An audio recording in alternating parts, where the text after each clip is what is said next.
నమస్తే. Welcome to Disha TV. YSR కుటుంబాన్ని target చేసింది ఎవరు? నాన్నగారిపై కక్షతో, కుట్రతో ఆయనపై కేసులు పెట్టింది ఎవరు అని ప్రశ్నించారు సీఎం జగన్.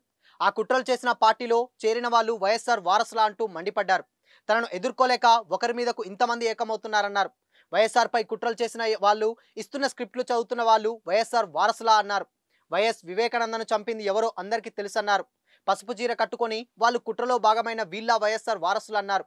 మాజీ మంత్రి వైఎస్ వివేక హత్య కేసులో పరిణామాలపై ఆంధ్రప్రదేశ్ ముఖ్యమంత్రి వైఎస్ జగన్ మరోసారి కీలక వ్యాఖ్యలు చేశారు.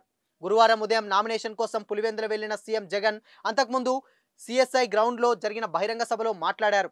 చిన్నాన వివేకాను చంపింది ఎవరో దేవుడికి, ఈ జిల్లా ప్రజలకు తెలుసన్నారు. వివేకాను చంపిన నిందితుడికి మద్దతిస్తుంది ఎవరు? వివేకాకు రెండో భార్య ఉన్నది నిజం కాదా? ఎవరు ఫోన్ చేస్తే అవినాష్ అక్కడికి వెళ్లారో తెలియదా అని ప్రశ్నించారు. అవినాష్ ఇటీవల లేవనెత్తిన ప్రశ్నలు సహేతుకమే కదా అని, వైఎస్ అవినాష్ ఏ తప్పు చేయలేదన్నారు.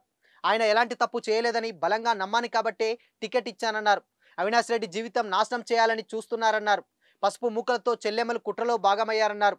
తన సొంత లాభం కోసం ఎవరు ఈ కుట్ర చేస్తున్నారో ప్రజలు గమనిస్తున్నారన్నారు. వైఎస్ఆర్ కుటుంబాన్ని టార్గెట్ చేసింది ఎవరు? నాన్నగారిపై కక్షతో కుట్రపూర్వకంగా కేసులు పెట్టింది ఎవరు అంటూ జగన్ ప్రశ్నించారు. వైఎస్ పేరును ఛార్జ్షీట్లో పేర్కొంది ఎవరు? వైఎస్ఆర్ కీర్తి ప్రతిష్టలను చెరిపేయాలని, వైఎస్ఆర్సీపీకి పేరు దక్కవద్దని, విగ్రహాలు తొలగిస్తామని చెబుతున్న వాళ్ళు ఆ పార్టీలతో చేతులు కలిపినట్లవా వైఎస్ఆర్ వారసులు అంటూ ఘాటుగా స్పందించారు సీఎం జగన్. పసుపు చీరలు కట్టుకొని వైఎస్ఆర్ శత్రువులతో చేతులు కలిపిన వీళ్ళ వైఎస్ఆర్ వారసులని, చంద్రబాబు దత్తపుత్రుడు బీజేపీలతో పాటు ఇద్దరు చెల్లెమ్మలతో కుట్రలో భాగమయ్యారన్నారు.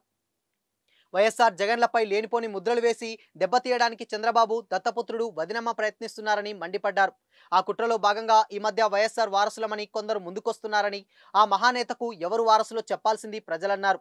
వైఎస్ఆర్ పేరు కనబడకుండా చేయాలని కాంగ్రెస్ ప్రయత్నిస్తుందని, రాష్ట్రాన్ని విడగొట్టిన కాంగ్రెస్కు ఎవరైనా ఓటేస్తారా అని అన్నారు. హోదాను తుంగలో తొక్కిన కాంగ్రెస్కు ఎవరైనా ఓటేస్తారా? నోటాకు వచ్చినని ఓటర్లు కూడా రావని, కాంగ్రెస్ ఎవరైనా ఓటేస్తారా అంటూ ధ్వజమెత్తారు. కాంగ్రెస్కు ఓటేస్తే బాబుకి ఓటేసినట్లు కాదా?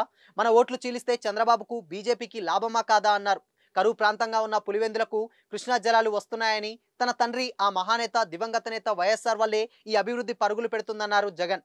Pulivendula culture, Kadapa culture, Rayalaseema culture అంటూ మనపై వేలెత్తి చూపిస్తున్నారన్నారు.